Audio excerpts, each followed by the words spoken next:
Yes, yes. Yes, yes. Peace, y'all. Got this ice pack to my jaw. Just came back from the dentist. I really hate the dentist, but had to get it done. Day off today.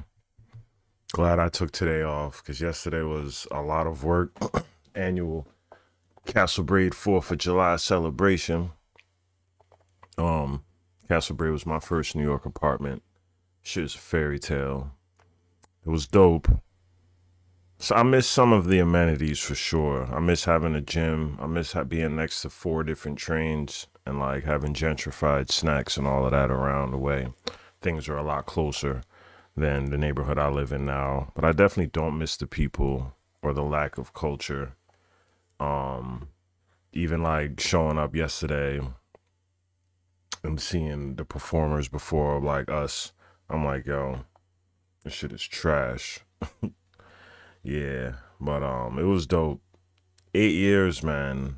I remember, damn, like it was yesterday, the first day I moved to Brooklyn and like moving into Castle Breed on the 4th of July. So it's like happy anniversary to me for surviving this mad city. It's gotten even worse and more mad since the pandemic, and we still out here surviving. A lot of people ain't make it, y'all. People ain't make it through that pandemic. But yeah, yo, I had a great time. I think my growth by being in New York has been like exponential. Yeah, I really um just slowly getting to each goal that I set, and the crazy part is just setting these goals and not knowing how you're going to get to them, and just letting time go and the work speak for itself, and getting to these goals. And now these things are just like regular, where it's like before, I just remember, when I first moved to Brooklyn, it was just like, yo, I need to be fucking with static. I need to be on these stages. I need to be doing this, that, and the other. And it's just like, now it's just like regular. Now it's like next goal. Um, so I'm proud of me, proud of everybody around this, around. Let's go into some reviews of what's been going on. Okay, this weekend I was being goofy and cooking. Everyday people. Look at all these beautiful black people. Everyday People Party is the absolute most beautiful party for New Yorkers. Uh, all the who's go there. So it was weird because it was like I had to, not weird, but I felt a little, like damn. So my people, shout out to Compton and Jay Morelli. They helped with the sound on the 4th of July show with drumming and keys, and we rehearsed and all this stuff. And but I also had to go see my man Sakio, who was DJing Everyday People, because I felt like he was out here. I ain't see him. So I was like, wow, I had to dip to the party. You know what I mean? Me and Cole stepped to the party real quick, checked him out. Then by the time we got back, like everything was set up, and appreciate them because like I just underestimated how much work goes into setting up sound and all the things they have to do, man. Especially live instruments. Like, man, that's I'm just used to going MPC, little controller, computer, bam, hook up 5-10 minutes. But when you got musicians, man, it's a lot of work. You really gotta love it. So, Everyday People Party. Really interesting part of the night I wanted to bring up. Um uh where this woman, that's the fourth. Uh so me and Cole's just strolling around. We're both pretty chill, It's like we see something we really want, we're gonna go after it. But for the most part, we be chilling. We're not like on the attack when it comes to women or whatever. We're obviously there to meet people, meet beautiful people, also link up with the homie. But we did a bag too.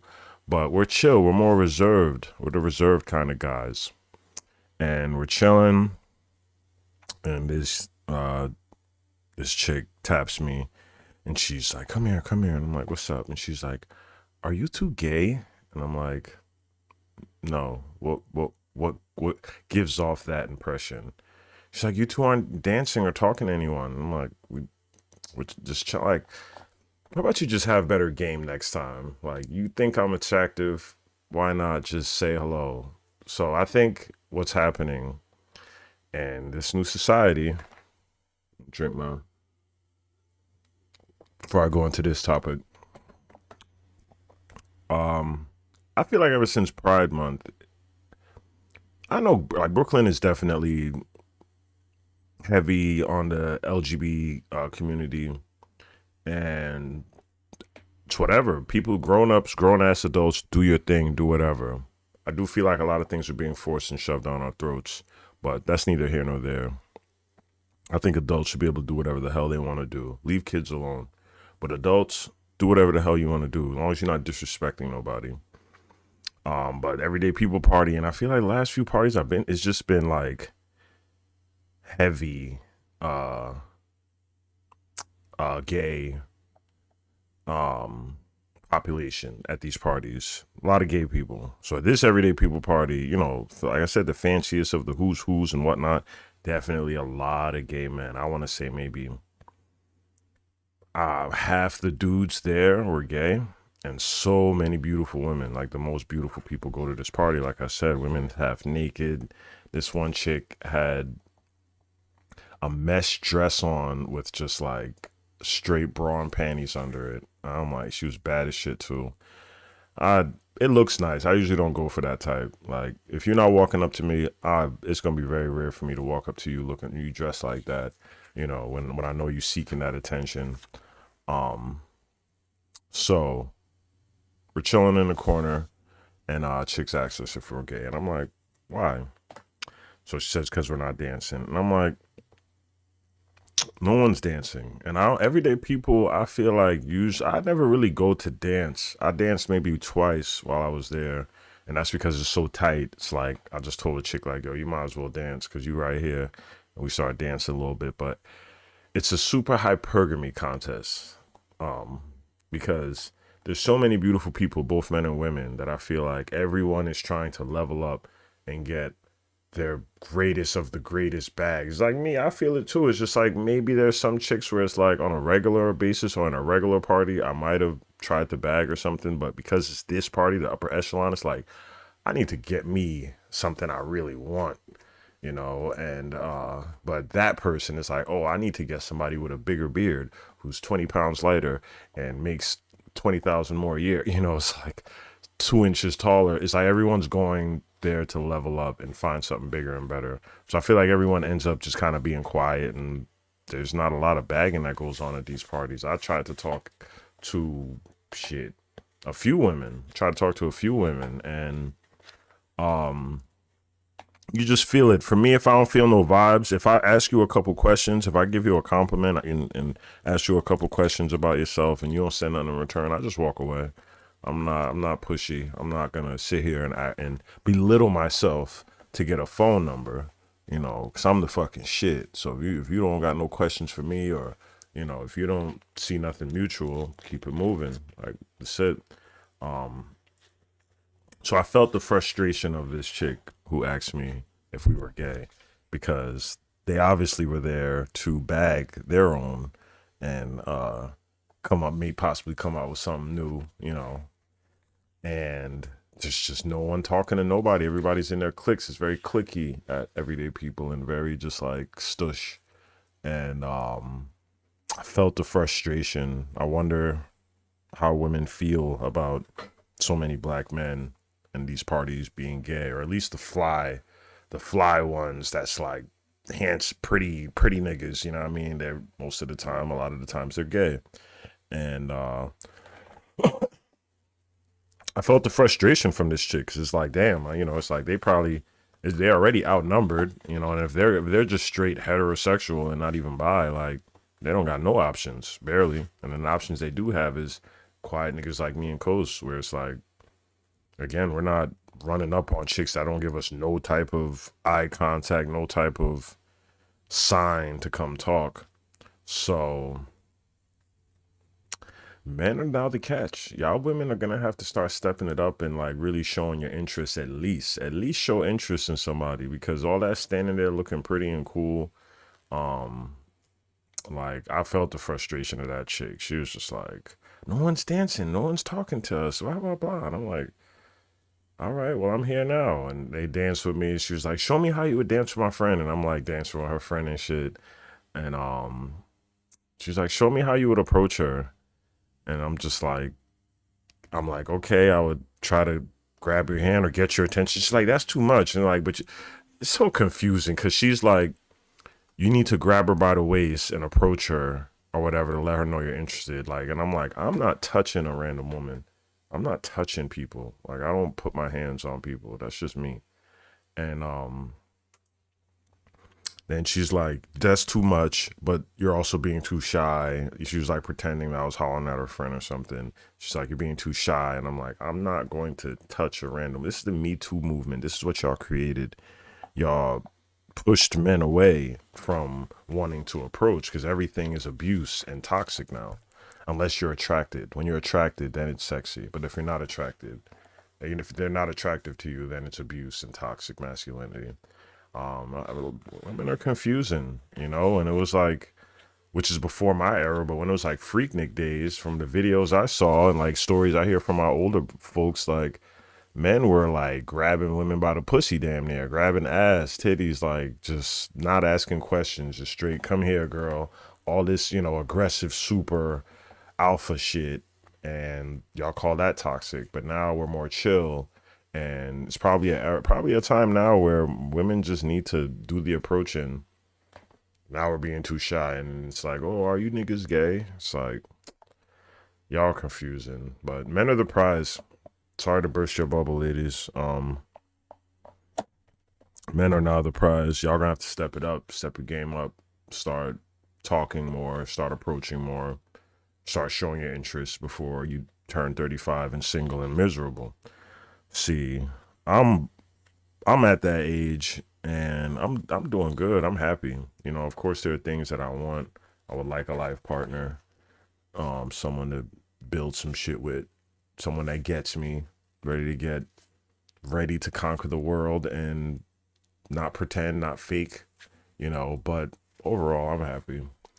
But that party was just interesting. We was there for a couple hours and like just seeing the dynamic, like knowing that I did not pay because I was on that list, rapper shit.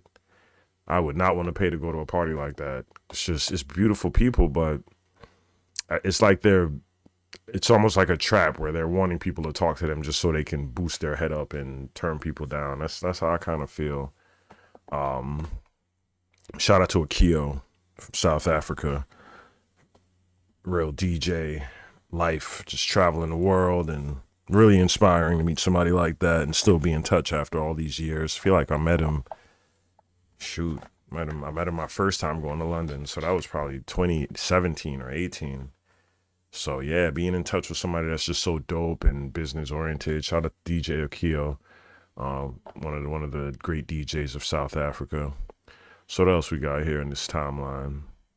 4th of July party. It's always like dope. Shout out to everybody that stayed and watched my performance. You know what I mean? I felt like the timing that I went probably, you know, I didn't want this year to be about me. I wanted to put on for artists that that I fuck with, you know.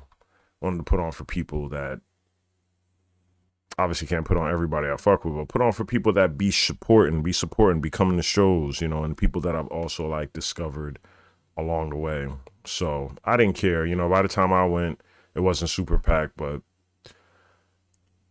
that's the other thing too. I was telling my homie, like, yo, once you start doing the bigger stages, like me and Blue doing Bushwick Festival twice, doing Souls of Mischief, it's like I ain't trying to toot my own horn or nothing, but I'm definitely over the little shit. And little shit for me now, I get it. It's like I need to keep it at that level. So yeah, shout out to Compton, Jay Morelli on the keys and the drums, you know what I mean? I don't know what's up with this sound. tab is muted. How do I unmute site?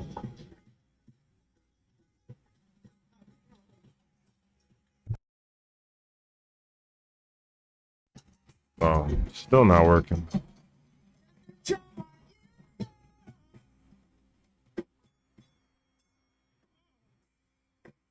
Man was doing tricks. Yeah.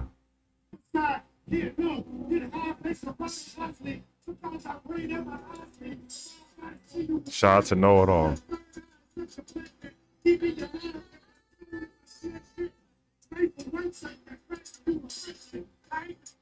Life a website that crashed when you refresh it. Shout out to Know It All, man. Big Queens, man. Like, dope, real dope artist. I think he's special. He got something to say, and he's not saying it in a typical kind of way. Yeah, he's not saying it in the typical ops and blocks ways. He's next level, you know, deeper thinking. You know, fuck with him. Shout out to Halle Supreme. Survive. I knew to let Halle close because he's such a showman. He's one of the greatest performers in New York, honestly. And he's funny. He knows how to bring the crowd together. He killed it. Killed it. Shout out to Josiah.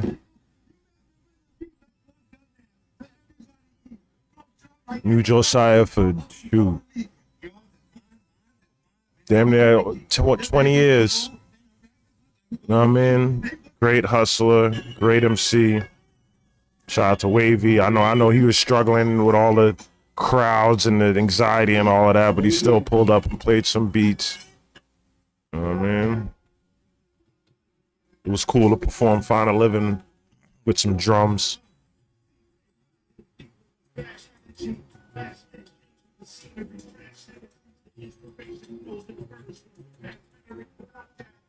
Yeah, nah, that was dope. I would love to perform again with the drums and all of that. But yeah. Brooklyn been dope. The ladies have been good. I feel like I'm really appreciative of the women in my life now, more so because of my honesty and me knowing that, like, the ones that fuck with me really fuck with me, and they know me. It's like they know who I, like, at least know how I am, and I'm not pretending. I felt like I was pretending a lot before, you know, not a lot, but pretending, keeping certain sides of me out of the equation because I don't want to make people jealous or mad. But now when I'm able to just really be myself and talk how I want to talk, it's just real. I appreciate the real. Yeah, on a closeout note, I just want to say respect expirations. I feel like how do I get on? You know, people that just randomly hit me up, like, asking to be put on, like, the way you get put on is by coming out and supporting. You come out, you support, and you talk to people in person. Don't be that one from the internet asking to be put on if no one knows who you are. You get put on by coming out and showing love. Show love. Come out, say hi to people, show your face, at least show your face once or twice before you get put on to something. Before you ask for anything, my opinion. That's how these artists got on.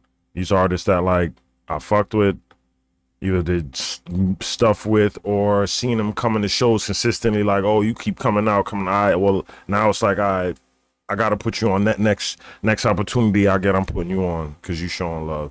But yeah, so my last closeout statement is respect the expiration. I feel like living in Brooklyn, again, this is my 8th year.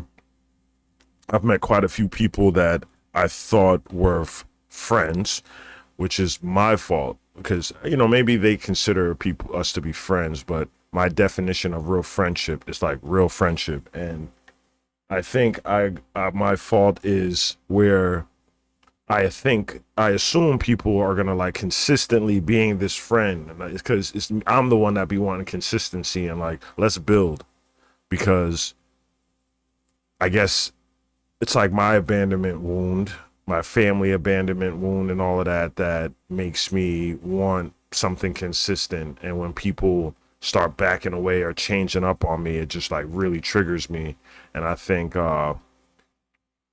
when time goes by, it always shows you how you really feel, because that initial emotions is just a trigger. It's just like an emotion. It's most of the time like past hurt that's like coming up in this form.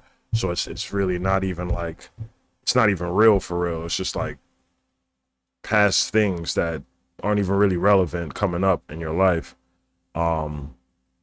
And when time goes on, you know, there's certain people where it's like, oh yeah, you know, a lot of people be fans, and it's okay. I'm not like saying it as a diss. It's just people be fans, and then they might try to get closer, and then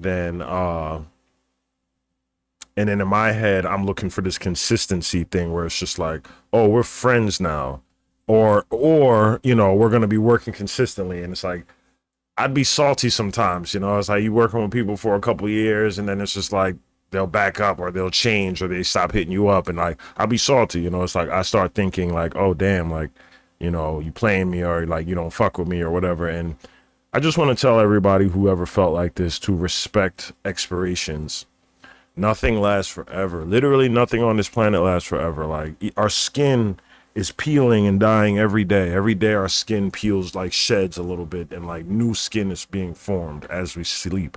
New air, new water, no water. There's some one of them philosophers I listen to talks about how when you're looking at what stagnant water is, disease-filled water.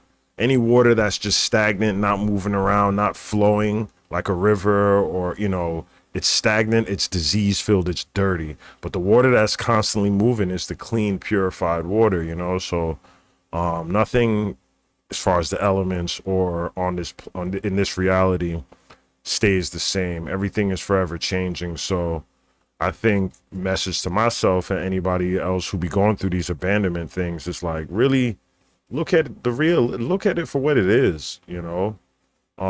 Respect that expiration.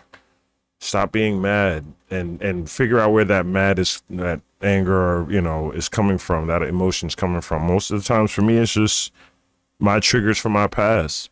Because if I really think about how I met half the people that I'd be like, oh, you know, thinking like, oh, we're about to be a team and this, that, and the other. It's like, you don't know, you know, you really don't know people's agendas and people's motivations behind things. And trust me, it ain't no one person I'm talking about. This is a whole slew of people that you just meet living in New York, where we thinking there's something moving in towards this and that it's going to be the same. That's me. I'm thinking that, oh, we're going to be the same, you know, 2 years later, 3 years later. But nothing stays the same, nothing. And if it does stay the same, like, you know, shit, you got to question it sometimes. But yeah, respect the expirations. Get past those initial feelings. Know that in the future, you're not going to care. You're really just not going to care like that. So you might as well start not caring now and get over it. Put yourself past this initial feeling. And yeah, that's it. I'm about to let my mouth heal, pause. And I just love randomly saying pause when it doesn't even make sense sometimes. But yeah, man, I'm about to chill. Day off. I'm glad I got this dentist shit out the way, because now I can just relax. Might make some beats, who knows? Next album is done. I got another one coming. Hopefully, my goal is before the end of August, for sure. Couple videos. Whole album, definitely trying to get done before the end of August. I can't believe it's almost the middle of July already. Like, summer's flying already. Y'all better enjoy yourselves. Live this one life to the fullest, y'all. Salute, man. Appreciate y'all tuning in. Peace.